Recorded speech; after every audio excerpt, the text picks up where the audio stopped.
You're listening to another great podcast in the MyMac Podcasting Network.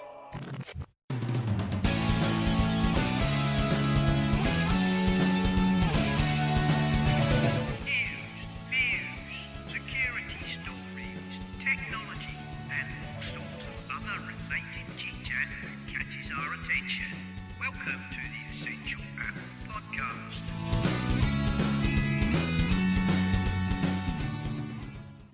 Hello, everybody. Welcome to this week's edition. Obviously, the new iPhones are in people's hands. The Apple Arcade has gone live. And that's pretty much it for news. I don't have a new iPhone. I shan't be getting a new iPhone for at least another year.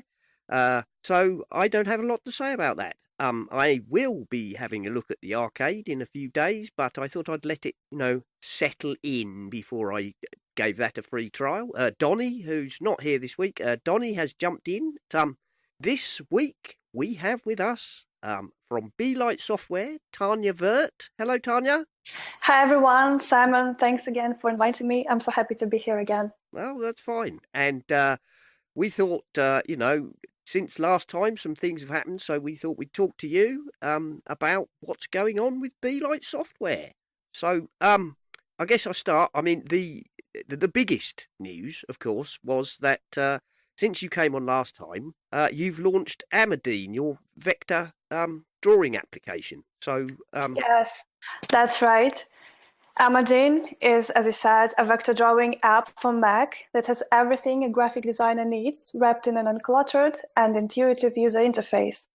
Most graphic design apps offer a huge set of tools, but it makes the interfaces look overwhelming. They require a lot of time to learn, and they can easily put off non-pro users. We decided to change that. We took features that are mostly used by designers and made an app that is easy to use and learn. Mm-hmm. Our focus group was made of our in-house designers, 6 people in total. To tell the truth, we wanted it to be a really simple app, and we wanted to release it within a year or two. However, after we implemented one feature, the designers requested another and then another. Overall, it took us 5 years to finally roll out what is now called Amadine. Blimey. Yes. Wow. Well, what's more, we're a small team. Well, yes, that is true. It took us 5 years. Well, that's that's good to know. Good to know. Because I was on the beta. After the last time you were on, I joined the Amadine beta. So I had a few fingers in that pie. I like to think. So other than that, Tanya, what inspired your team then in the first place to do a vector drawing application? Well, by that time, 5 years, even more than 5 years ago, we had a few niche DTP apps. I think you know them all, but not sure our listeners do, so I'll name them. It's Swift Publisher for different DTP tasks, Business Card Composer for business cards, Discover for CD and DVD labels, and labels and addresses for different types of labels. And it seemed like we were quite good at that. Our apps were powerful and user-friendly, and most of them were first-make native apps in their fields. And at some point, we decided that it was time for us to build a more general one, but still as easy to use as possible. Nice. And of course, I'll go back to a couple of the ones you mentioned there in a minute. But I know, for example, that some of your apps are used by other companies. For example, I know that Toast used to ship, was it the label designer? And it was Discover, I think. Was it Discover?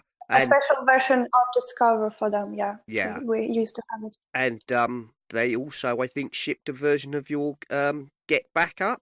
Yes. Yep. Some time ago. I don't think they do it now. No, I'm not sure if they do now. To be honest, I haven't really used Toast in quite a long time, but there we go.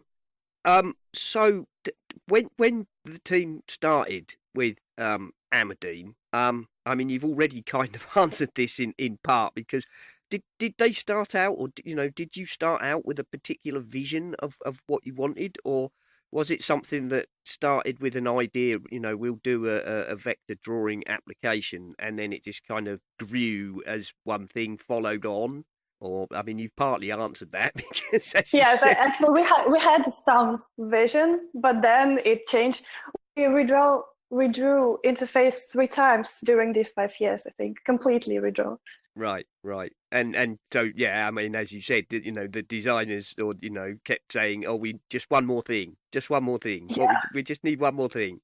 Yeah, I mean, I've got Amadine. I was in the beta. I played around with it. I think it's a really nice app. I think it's a very good app. Thank you. It's nice to hear that. It's in well, I won't say a strange market. Vector drawing is something that a lot of users don't do. I don't think a lot of users necessarily grasp vector drawing vector drawing's not necessarily the most intuitive of tools to use in my experience. Yes, that's right. That's why we wanted to bring it to Macy's with our app. And yes, I think it's a very good app. I can heartily recommend it to anybody who feels that something like Serif Designer, which is a fabulous application, obviously, but that's pitched like one level higher, if you know what I mean. That's pitched more at people like me who are pros or semi-pros. And yeah, I think they just focus on other users than we do. Yeah, yes, very much so. I've always liked the BeLight software stuff. Swift Publisher, in particular, is something I've recommended to many people over the years. People who want to maybe do a newsletter or a church magazine or produce something along those lines and don't feel confident in tackling something as powerful and by default much more complicated like InDesign or Quark Express, or which are also a lot of money, by the way. Most of our users are small businesses, non-profit organizations, educational institutions, and some students. Exactly. I'm pretty sure that you've targeted a very it's a market segment which I often feel is slightly underserved, because you get a fair number of sort of toy applications which are stripped down to almost nothing, and you get a lot of applications that are like Adobe, like InDesign, like say Corel Draw, which are very powerful, but that comes with a massive overhead of complexity. So I think very much I'm happy to recommend your apps to people, because I think they fit nicely in that segment in between. They're powerful enough for people who want to do something more than just the absolute basics. Get the result. Yeah, they want to get a nice result, but they don't necessarily, want to get bogged down into the, really fine controls. Yeah, you're completely right. So, but going back to the beta, obviously, is that something you've done before, a beta for one of your products, or was that a new thing for you? We did it last year for the iOS version of Live Home. Right. And both cases were successful for us. We used it to polish the app before the final release, and it gave us many suggestions for new features for the new versions. Excellent. Of course, in perfect conditions, we would have more time between the beta release and the final release to implement everything that users suggested us. But unfortunately, we didn't have that time. Well, you can never have enough time, because there's always the tension between spending forever polishing an app and getting it out of the door. With something like that, I guess there's a point at which you have to say enough. At this point, we are stopping. Something for the next version, because otherwise the first version will never be released. Yeah, exactly. 5 years would become 6 years, 7 years, 10 years. Exactly.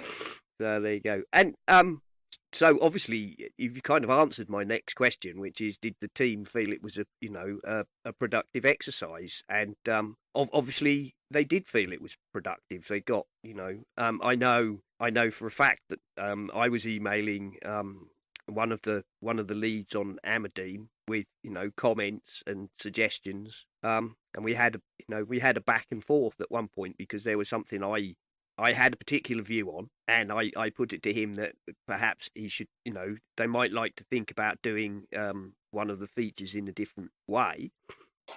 And quite rightly, he was quite entitled to do so. He basically said, "No, this is the way I've designed it, and this is the way I'm going to do it." And I see, we had a discussion about it, which I found, really interesting. It also gave me an insight into his thinking about, why he'd done a certain thing. We also found a bug between us. We found a bug in one of the early builds, fixed that. So, Oh, yeah, thanks God it was fixed. So if we hadn't had this beta, then this bug would appear in the final version. So anyway, beta is always a good idea. That is the point, isn't it? That is the point. And so that if you were going to do something like that again, which I'm sure you probably will, because designers being designers, they always want to think up new things. Do you think you would do any of it differently? And what do the team think they've learned most from doing these betas? Well, of course, as I previously mentioned, we would love to have more time for this beta period to implement everything, but not sure if we do it next time because we're always in a hurry. Well, everything's always in a hurry. The beta period is an interesting kind of stage in software development, obviously, because it tends to come after the project has reached a stage at which the designers and the developers feel that it's nearly there, but it's not completely finished, because that's obviously why you want to put it out on a beta test, because people in the real world often do things with software that that the devs or the designers have never thought of, because people are weird and people do weird and wonderful things. And that is obviously the point of a beta, because that's how edge cases and weird things that don't work properly get found. This is this is what a beta is, a point. And then you then have another thing, and it's how long should the beta be? And I guess just like development time, there's a point where you have to say, okay, we've run it long enough, and we've ironed out most of the kinks. And if there are a few bits in there that still aren't 100%, we're going to have to either, pull them from the first version, or just face the fact that some of them are maybe not as good as we'd hoped. There you go. Yeah, that's right. So overall, how is Amadine doing? Is it selling well? Has it achieved what you wanted to do? It's too early to talk about achievements now. We've just released the app on a market that is overloaded with different solutions. And taking this into account, it's quite well received. We gradually grow. Our users mostly send us positive feedback, and we've been noticed by some of the largest media, like Creative Block and Apple Insider. That's nice. As you say, it is a crowded market. It's not not somewhere that, and also, of course, as we've just talked about, your market segment, they're not necessarily the most vociferous of customers. Yes, and also there are giants and some industry standards, so it's not easy to enter sometimes. That is true. It's not easy. It is not easy to break into a market like that.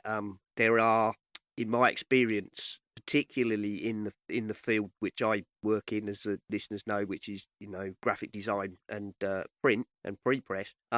Like a lot of industries, they're very reluctant to change, often for perfectly good reasons, but they are can be very, very stuck in their ways, and it can take a long time, particularly in that market, for somebody to break in.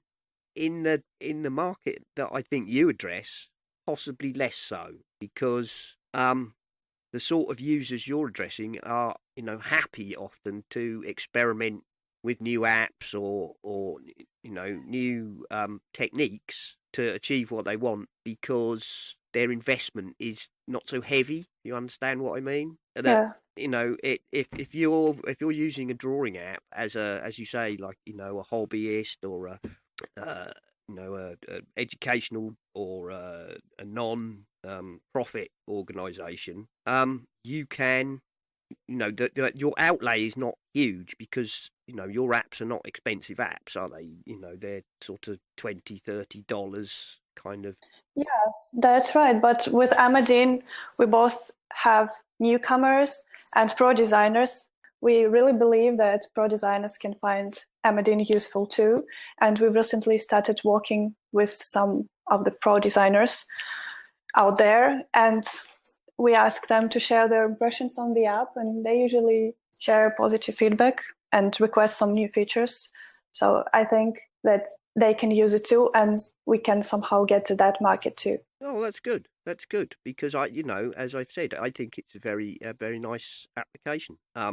It's version 1, so it's not. There are parts of it which are perhaps not perfect, and I'm sure the team will are no doubt quite aware of bits that they're not happy with, and that's life. that's life in this world. Nothing's ever perfect. No, that's good. I think that's I think it deserves to get a reasonable foothold because I found it not only quite easy to use, but it fit nicely into that kind of segment, and as you say, and yet it's powerful enough to it's powerful enough.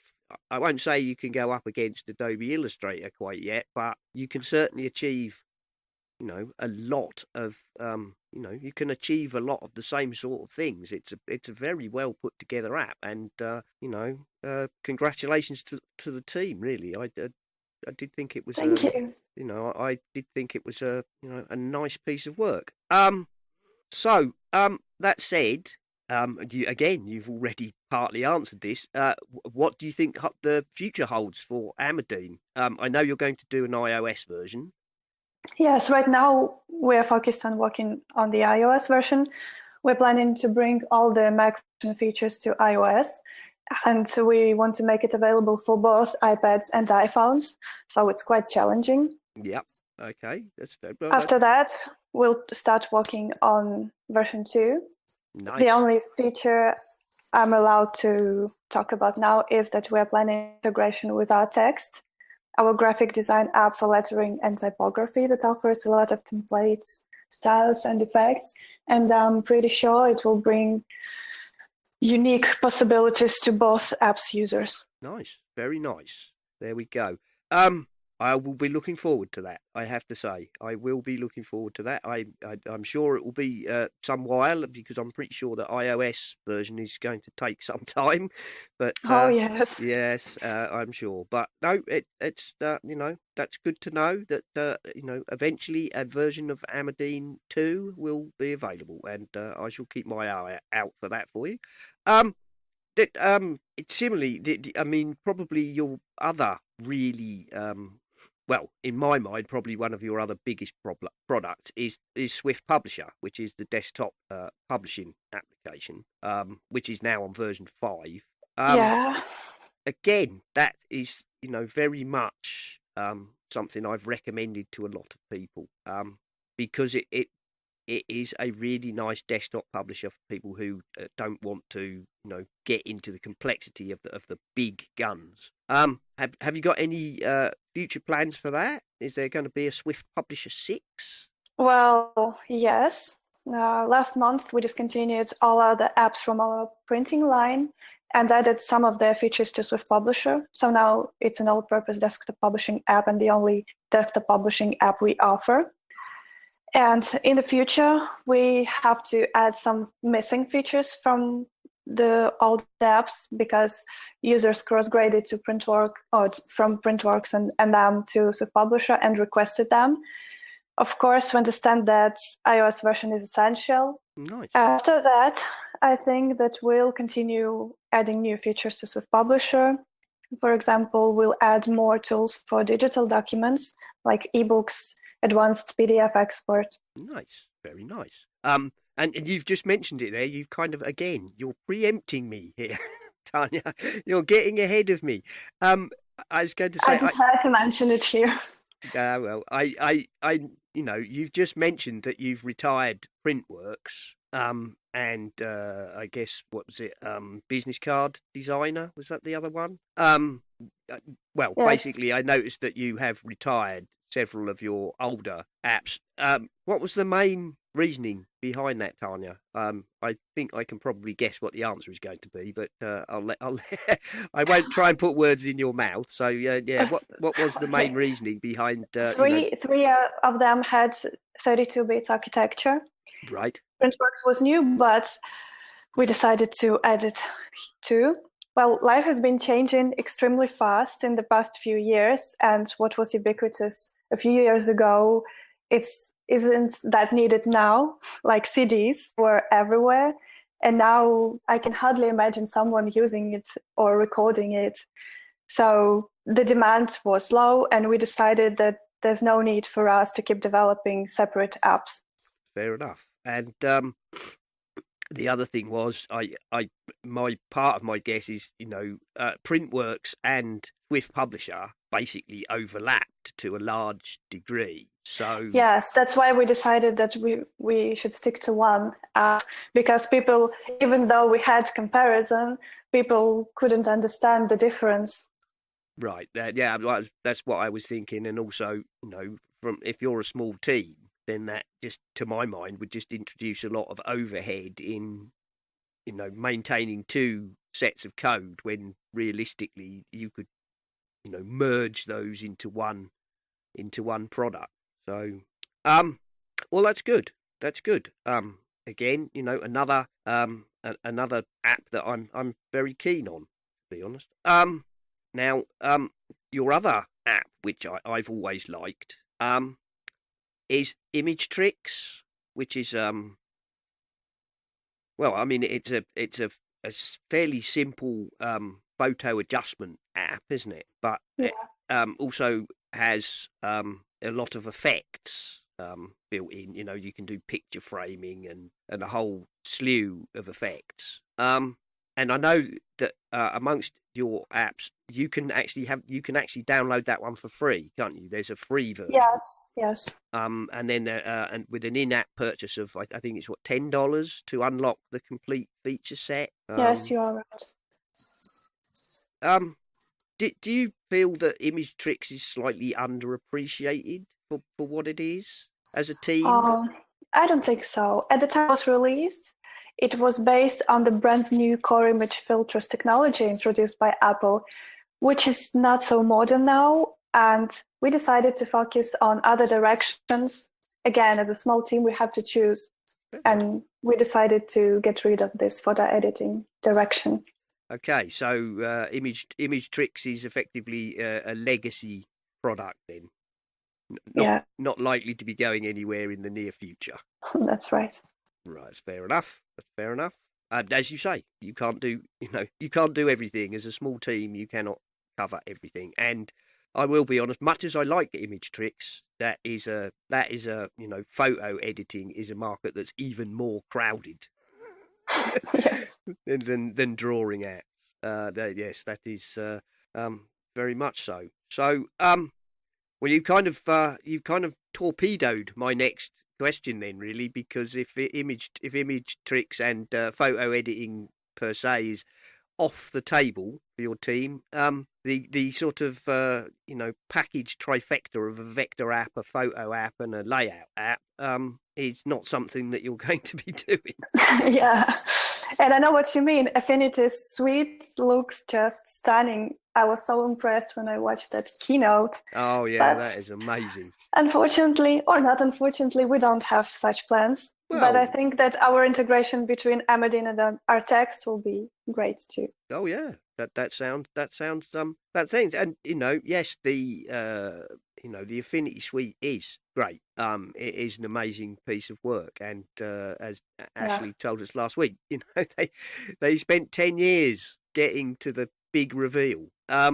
Yes, and I think that any designer would love to try it. Yes, I can't imagine a designer who wouldn't. I've got it, and it's a lovely tool, but like all such tools, with great power comes, more complexity. There's a lot of tools in there and a lot of options, and I think a lot of people in your market would look at it and be overwhelmed. In much the same way as a lot of people open Photoshop and go, I don't know what to do with this. So there you go. Actually, that's what I do when I open Illustrator. Yeah, well, I've been using Illustrator a very long time, almost since the start, and I have to say that there are parts of Illustrator even I don't use.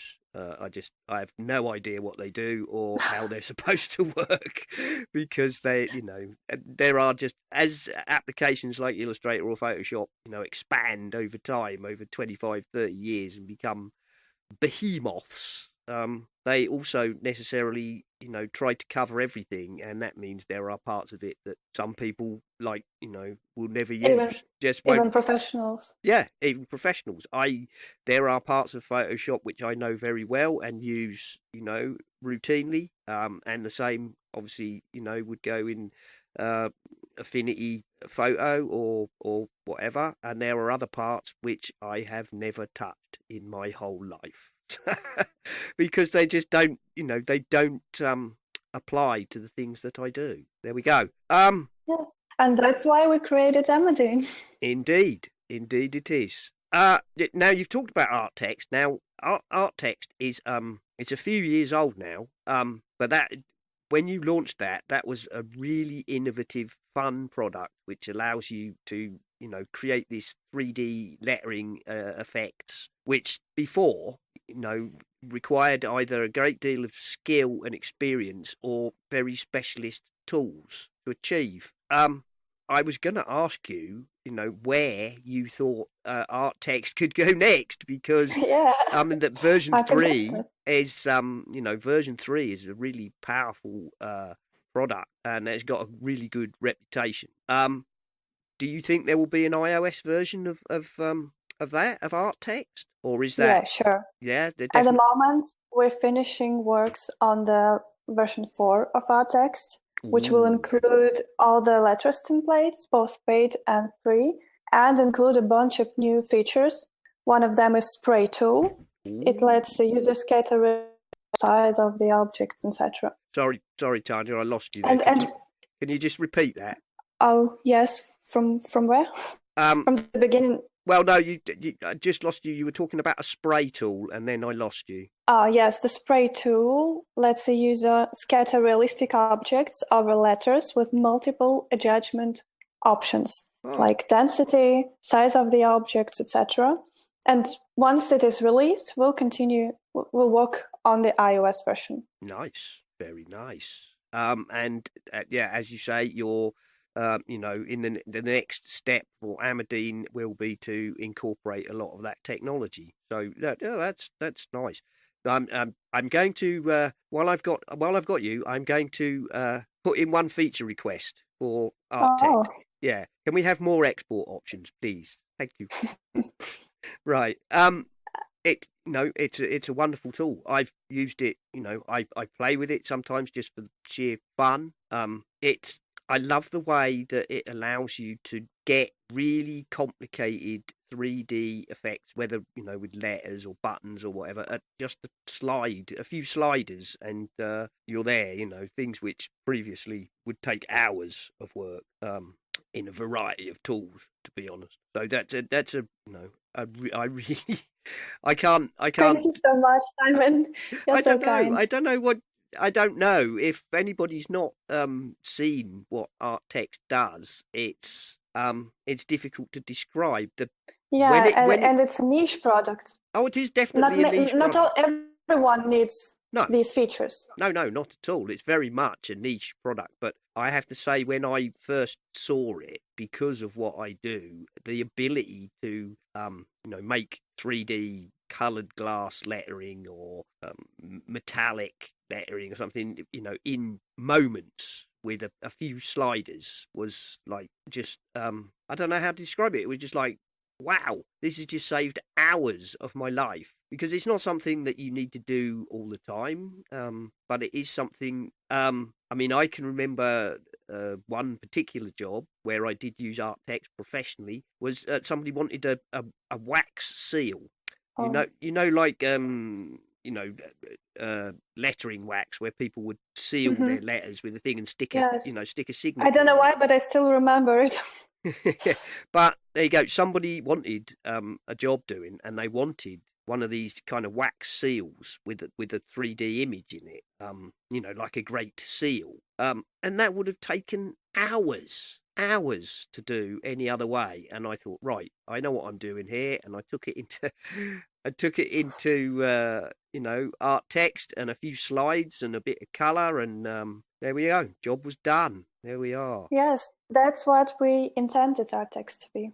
Exactly. Now, as a subset from ArtText, I know you have an app called Letters, which is free to download and comes with Yes. a variety of in-app purchases. Now, I'm not going to don't take this as an attack, because it's not. It's but some of the purchases can cost nearly as much as a third of the price of ArtText. So Yes, you mean some sets of templates, right? yeah, because obviously the app is free, but and it obviously it contains a load of templates and whatnot anyway. But there are certain template sets that you can purchase, and I know they vary in price from sort of 49p up to about £10. But I wanted to ask you, what does Letters offer a customer that rather than buying art text outright? Yes, I understood. Well, our text and letters are similar, indeed, but letters would primarily be used by those who don't want to spend any time creating their own styles and effects in our text. In fact, all templates from letters were created in our text, actually. Yeah.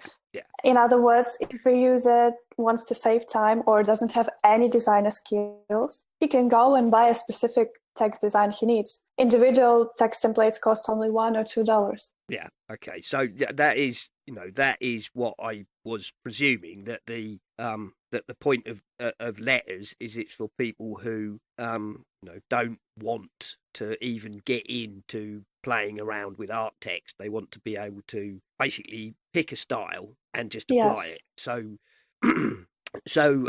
I guess as an analogy, what you're selling with Letters is a bit like WordPress themes, where you can go to there are people who sell professionally designed website themes, and you hand over your cash and then install the theme into WordPress, and there you go. You don't have to know anything about how it was done. You just buy it, plug it in. So yes, it's something like that. yeah, well, that's fine. Absolutely, and yeah, I guess then it's a matter of what the user feels they want, because I guess if it's free, I mean, for a lot of people, maybe just the free templates that come with it are perfectly adequate. And if you want something, as you say, I know some of the sets can cost up to sort of £9-10, but I guess if you if you want that and you don't want to go to, and of course, as you say, they've all been professionally designed by your team. So what you're buying is some, professional design time. Yes, that's right. Yeah, very good. Last time you came on, Tanya, we would obviously, you had just launched your Live Home 3D and the Live Home 3D. For iOS. Yeah, and the Live Home 3D Pro, bringing the ability to do 3D home modelling to the masses. How's that gone down? Has that been a success for you? Indeed, the app has become our bestseller with more than 2.5 million downloads across all platforms. Excellent. I think last month. The app is available for Mac, Windows 10, and iOS. And not only it is popular among amateurs, but also more and more interior design agencies use the app as their main instrument. Excellent. Well, that's a few days good. ago, we released quite a huge update that implements many iOS 13 and iPadOS features, like dark mode, productivity gestures, people occlusion in augmented reality, and many more. Wow. Right now, we're working on the next version of Live Home 3D, which will be completely mind-blowing and will bring the amateur home design to a completely new level. Excellent. Not my thing, personally, but I'm glad it's been a success for you. One of the things that people have asked me about it when I've, talked about it or mentioned it to people is obviously Live Home 3D is for, designing interior spaces. A lot of people seem very keen on the idea of having something that can model outside spaces. Is that something that you might consider doing? Well, even now we have objects, materials, and plants for outdoor. So it's possible to build outdoor spaces right now, but the next version brings new capabilities to that too. Excellent. I think there might be quite a few garden designers will be glad to hear that.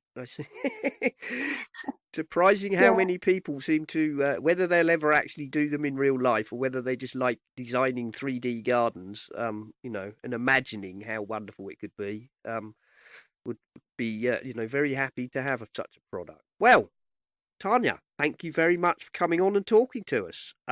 Thank you for inviting me. No, it was a pleasure talking to you. Excellent. I'm glad that you enjoyed it. We've enjoyed it, I'm sure. I think this is where we wrap the show up. John has no hardware store for us, so I think we've covered it all. Unless there's anything else, of course, you want to say, Tanya. Oh, I'm not sure. No. No, that's fair enough. I think we have covered pretty much everything. There we are. Right, for anybody who's interested, of course, BeLight can be found on the web at belightsoft.com, and you can follow them on the Twitters as BeLight Software. So there we go. Thank you, Simon. No problem. I can be found on the Twitters as @Serenak, and that's SERENAK.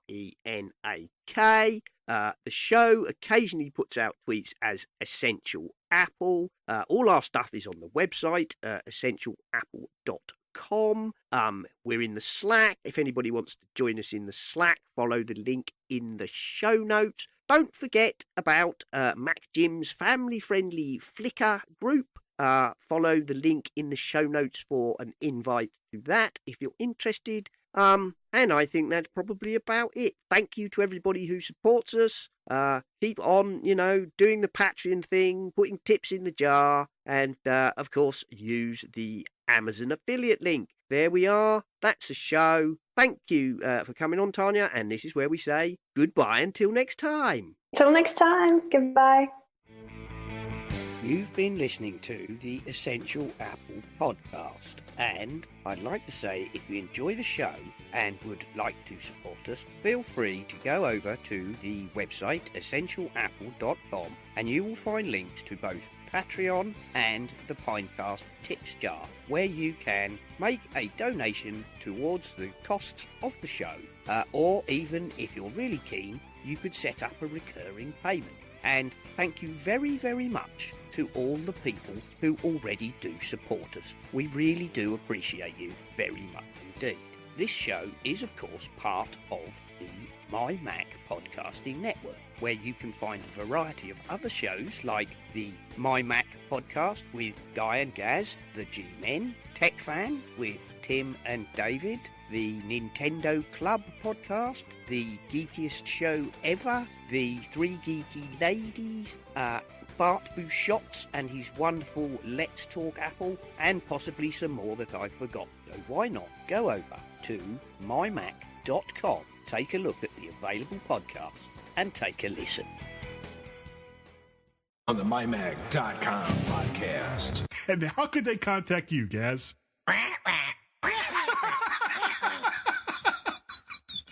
Oh, for those who don't speak parrot, that's Gaz at mymac.com, Gaz at mymac.com, and you can also reach him on the Twitters at twitter.com/Gazmaz, Gaz, MAZ, and we have a combined Twitter account, which is twitter.com/Guy and Gaz, GUYANDGAZ. And if you wanted to let Fearless Leader know that you don't speak parrot, you can let him know that by sending an email to feedback@mymac.com, no Z. You're listening to the G-Men. Yeah, it looks like it's just going to be us two, so never mind. Oh, that's even better. Well, yeah, I might be less shy than with more. And I saw that last week you talked to Serif CEO. Yep. We had Ashley last week. He was lovely. He's like you. Yeah, he's been on I before. listened to. Yeah, he's really interesting guy actually. Yeah. So there we go. And next month I've got Alex from Skylum.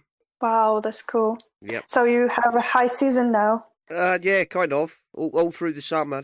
Nobody wanted to come on. I'm not surprised because I'm sure they were all busy beavering away, getting ready for Catalina and iOS 13. But Yeah, probably. and the event. So everybody was like, "Well, talk to me after September." So there we go. So now the diary's filling up. There we go. Right. Well, pretty much, I think, Tanya, because there's not a huge amount of news outside of the new iPhones, and I'm not really all that interested in rehashing all that. So anyway, what we'll do Oh, is, really? well, it's a sort of if there's only me, and I don't have a new iPhone, so I can't really comment. It's all about that. So anyway, Me neither. Yet. no, exactly. So I shan't be having a new iPhone for at least another year. I've got a 10R, so Oh, and you're happy with it? yeah. Actually, yes. They only got enhancements for the camera, and if Yeah. you're not interested in that, so there's no need to update. No, I'm not really interested in the camera at all. And the only other, the other stuff is nice, like the A13. It's all very nice, but it's not like I find my phone slow. So Yeah, and you can easily use iOS 13, I think. oh yeah. I'm on iOS 13. I've been on iOS 13. Already? You've already updated? I was on the public beta. Oh, So yeah, I live on the you're edge. risky. I like to live out on the edge, Tanya. I really do. Oh, I had it on my second phone. Right. That wasn't such a treasure for me.